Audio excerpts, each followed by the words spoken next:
Assalamualaikum warahmatullahi wabarakatuh. Kami dari kelompok 6, ada saya sendiri yaitu ada Mungkin Maulana, lalu ada Mas Dodi Perdana, ada Mbak Zidna Soleda Julfa, lalu ada Rizka Hidayah Putri, dan ada Mbak Deva Fabela.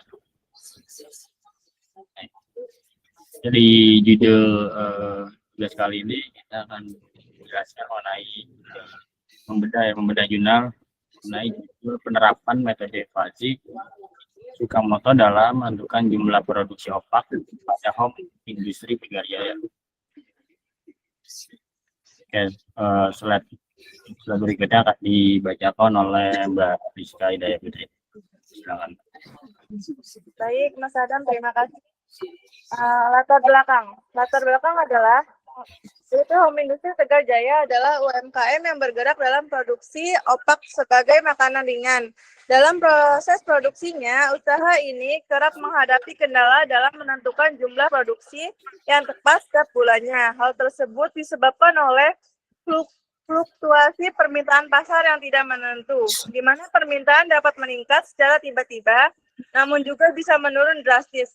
Kondisi ini semakin dipengaruhi oleh dampak pandemi COVID-19 yang menyebabkan perubahan pada daya beli dan perilaku konsumen. Saat ini, penentuan jumlah produksi masih dilakukan secara manual berdasarkan perkiraan sehingga kurang efektif dan efisien, serta berpotensi menimbulkan kerugian, baik akibat kekurangan stok maupun kelebihan produksi yang tidak terserap pasar. Selanjutnya ada metode penelitian. Yang pertama yaitu mengumpulkan data permintaan, persediaan, dan produksi 1 tahun terakhir. Yang kedua, menggunakan logika Fuzzy dengan metode Sukamoto. Yang ketiga, proses fuzifikasi. Aturan Fuzzy ada 9 rules, dan defuzifikasi. Dan yang terakhir adalah pembangunan sistem dengan PHP dan MySQL, desain UML, yaitu use case, activity, dan class diagram.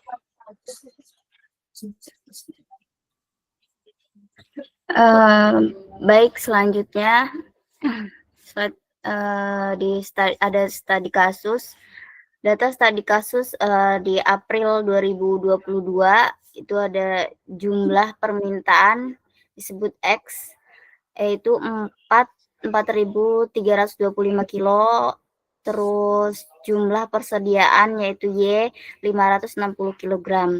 Nah, langkah fuzifikasi atau contoh hasil, nilai keanggotaan untuk permintaan 4.325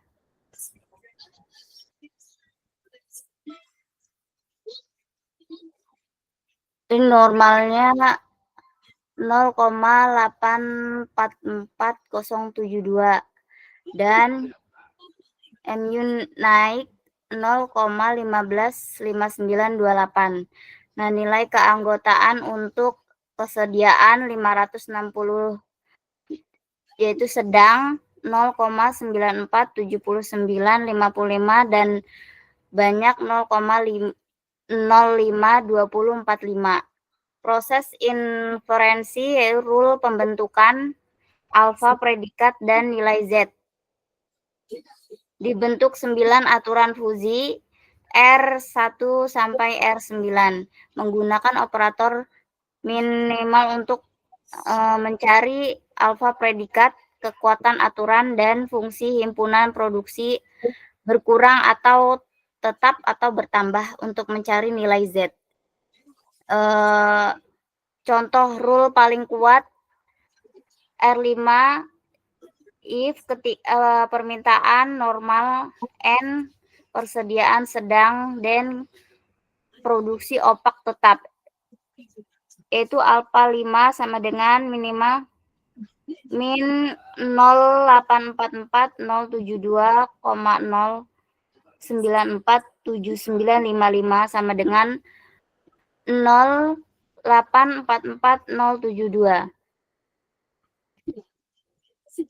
Next, langkah defuzifikasi rata-rata terpusat. Menghitung nilai Z jumlah produksi sebagai output tegas. Nah, ini untuk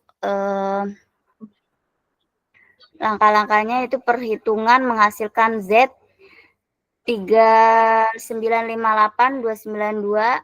Hasil akhir produksi jumlah opak yang harus diproduksi oleh Home Industry Tegar Jaya pada bulan April 2022 adalah 3.958 kilo. Lalu untuk hasilnya dari grafik fungsi keanggotaan persediaan berhasil dibuat titik tengah yaitu atau sedang sekitar 546 kilo. Nah, jadi ini untuk grafiknya dari fungsi keanggotaan himpunan fasi dari variabel persediaan. Kemudian untuk grafik fungsi keanggotaan permintaan berhasil dibuat titik tengah atau normal dengan 3.962 kilo. Nah, berikut ini adalah grafik dari fungsi keanggotaan himpunan fasi yang variabel permintaan.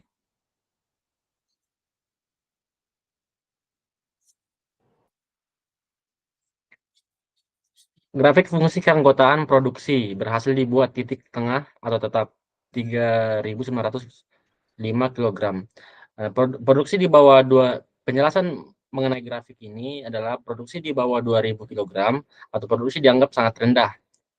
Itu garis biru atau sepenuhnya berkurang 1,0. Produksi di antara 2.000 kg sampai 4.000 kg bisa disebut produksi masih cenderung berkurang, tetapi sudah mulai bergerak maju atau menuju kategori tetap. Misalnya, pada 3.000 kg, tingkat keanggotaannya adalah 0,5 atau setengah berkurang. Produksi di atas 4.000 kg sudah tidak dianggap sebagai berkurang lagi atau derajatnya sama dengan 0. Penjelasan untuk garis hijau, maaf. Titik puncak atau ideal, produksi pada 3.905 kg sesuai keterangan titik tengah tetap, jangan sepenuhnya ideal atau tetap. Ini adalah target produksi yang optimal. Yang kedua adalah zona transisi, produksi mulai dianggap sebagai tetap pada sekitar 2.000 kg dan berhenti dianggap tetap pada sekitar 6.000 kg. 3.000 kg tingkat keanggotaan tetap adalah 0,5, 5.000 tingkat keanggotaan tetap adalah 0,5. Yang terakhir, kategori bertambah atau garis merah. Produksi di atas 6.000 kg, produksi dianggap sangat tinggi atau sepenuhnya bertambah. Derajatnya 1,0. Produksi antara 4.000 kg dan 6.000 kg, produksi sudah mulai meningkat. Misalnya, pada 5.000 kg, tingkat keanggotaan adalah 0,5, setengah atau bertambah. Produksi di bawah 4.000 kg sudah tidak dianggap sebagai bertambah lagi. Lalu untuk kesimpulan, jadi penerapan metode fasi Tsukamoto itu terbukti berhasil dalam membantu menentukan jumlah produksi opak yang dibutuhkan oleh Home Industry Tegar Jaya. Dengan data permintaan sebesar 4.325 kilo dan persediaan 506 kilo, sistem menghasilkan rekomendasi produksi optimal sebesar 3.958 kilo. Dan sistem berbasis web yang dibangun menggunakan PHP dan MySQL dapat berjalan dengan baik dan memberikan hasil yang akurat sehingga sangat efektif dalam mendukung proses pengambilan keputusan produksi. Dengan adanya sistem ini, industri dapat merencanakan produksi secara lebih tepat dan efisien, serta meminimalkan resiko kekurangan atau kelebihan stok. Baik, saya akan melanjutkan mengenai pengingat dari jurnal ini.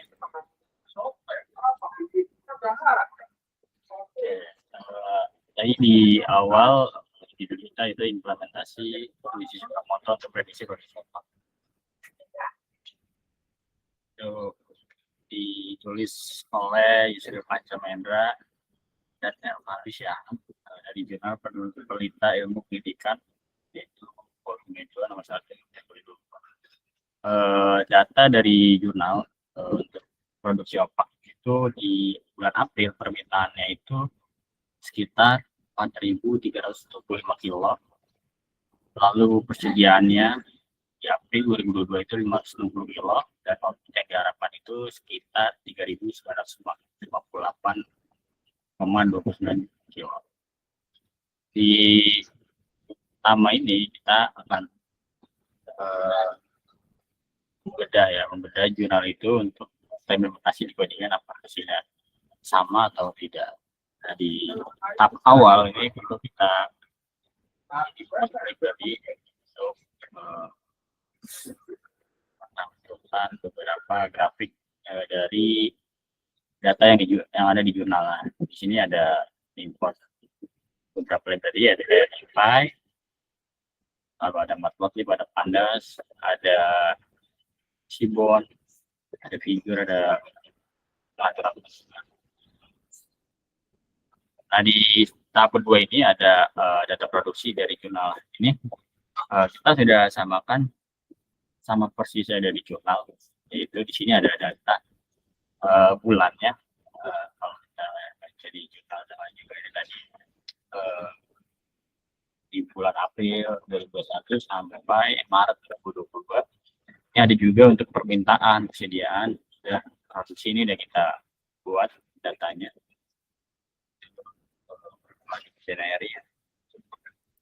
Lalu di sini kita masukin ke data frame dan kita tampilkan datanya jadi seperti ini. Ini sesuai sama yang ada di jurnalnya. Lalu di tahap 3 ini ada nilai parameter fungsi keanggotaan. Di tahap ini kita buat fungsi keanggotaan juga nih. Yaitu ada permintaan yang nilai minimum itu di angka 1634. Lalu permintaan di nilai tengahnya ada di 3092 dan permintaan tertingginya atau maksimumnya itu ada di 6090. Lalu di persediaan juga kita buat juga keanggotaannya minimal 277, tengahnya 546 dan maksimalnya di 815. Itu juga dengan produksi. Nah, di sini kita tampilkan pendapat positif. Kalau lebih seperti ini sama persis yang ada di jurnal digital tadi. Nah, di sini di nomor 4 ini kita itu mendefinisikan fungsi keanggotaan tersebut. Dari sebutnya membership function. Di sini ada fungsi keanggotaan permintaan. Nah, di sini ada angka-angka yang tadi sudah kita buat. Lalu kita turunnya, kita turun, lalu ada permintaan normal, lalu ada juga permintaan naik. Lalu di fungsi keanggotaan selanjutnya ada persediaan. Ini untuk perbandingan menerima nanti nilai X ini ya. Nilai X ini berapa, nanti dia masuknya apa, lalu akan di-return. Ini untuk rumusnya. Jadi dari min ini, jadi dia lebih besar dari permintaan max. Nanti ini tergantung dari nilai X yang diinputkan. Lalu sama begitu juga dengan permintaan, dengan persediaan, lalu ada juga dengan produksi, ini hampir sama semua. Ini ada formulanya, menyesuaikan dengan yang ada di jurnal. Di produksi ya, karena kita kan mau nyari pertanyaan itu produksi ya, jumlah produksi itu kita anggap Z. Nah, makanya di sini function produksi berkurang ini kita nerima nilainya itu Z. Z ini nanti angka yang dimasukkan. Bakal dicek nih dimasukkan apa. Lalu di produksi tetap dan produksi bertambah. Nah, di tahap kelima ini ada visualisasi fungsi keanggotaan. Di sini ada grafik fungsi keanggotaan permintaan tadi seperti di PPT sebelumnya, itu yang dijalankan.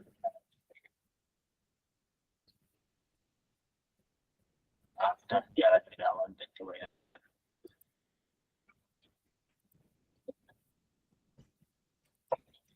persediaan.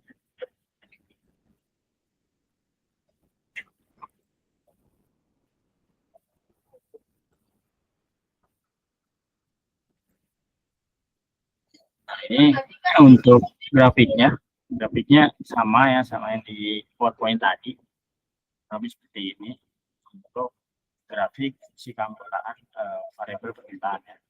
Ini nilai minimum itu tadi untuk derajat keanggotaan bintang itu 164, lalu nilai tetapnya atau tengahnya itu 3.992 dan nilai naiknya atau maksimumnya 6.240. Lalu di sini ada keanggotaan persediaan minimum 277, lalu ada nilai tengahnya di 546 dan nilai maksimumnya untuk keanggotaan persediaan. Lalu kita jalankan juga dia untuk produksi. Seperti ini untuk produksi sama ya, seperti sekian dan maksimalnya 63. Jadi ini kita menghitung derajat keanggotaan input. Tadi kan di pertanyaan jurnal itu data input dari jurnal Bernapur yaitu permintaan 4.000, terus persediaan input 590. Nah di sini ada tahap spesifikasi udah jalankan. Dari permintaan dan persediaan kita masukkan di sini variabel, kita masukkan ke sini, lalu nanti dia menghitung derajat keanggotaan ya. Nanti dia manggil fungsi tadi, fungsi permintaan turun, nanti dia 5 permintaan input ini, lalu disimpan di variabel di permintaan turun, nanti ditampilkan, lalu nanti ada hasilnya ambil 0. Itu juga permintaan normal kita naik, lalu di persediaan juga di yang input persediaan inputnya ini saya dari tadi, dan sini di angkanya. Nah, nanti sila akan seperti ini outputnya. Itu persediaan dan untuk permintaan. Lalu diferensi. Harapan saya aturan bunyi di tahap 7 kita diferensi. Jalan aja. Sini ada rule-nya ya, diferensinya. Jika permintaan turun dan persediaan banyak itu produksi pasti berkurang. Di sini ada rumus-rumusnya juga. Sesuai dengan distribusi skala motor. Sini ada R3 jika permintaan turun dan persediaan sedikit produksi kurang. Lalu ada R4 persediaan normal, permintaan normal dan persediaan banyak produksi kurang. Jika permintaan normal dan persediaan sedang produksi tetap. Ini sudah kita atur sesuai dengan yang ada di jurnalnya. Nah ini untuk hasil-hasilnya alfa 1 ini angkanya sekian, Z1 angkanya sekian. Ini kalau kita samakan aja ini udah sama persis ya untuk angka ini. Lalu di tahap akhir ada diversifikasi menghitung output base. Nah di sini diversifikasinya.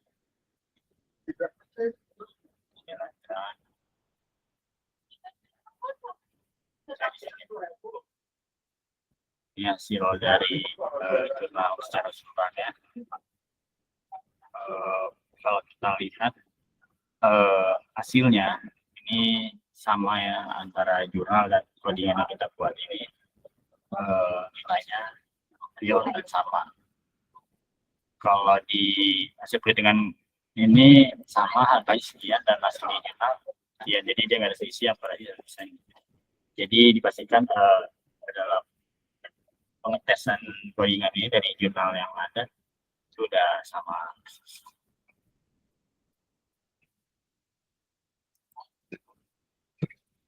Oke, baik.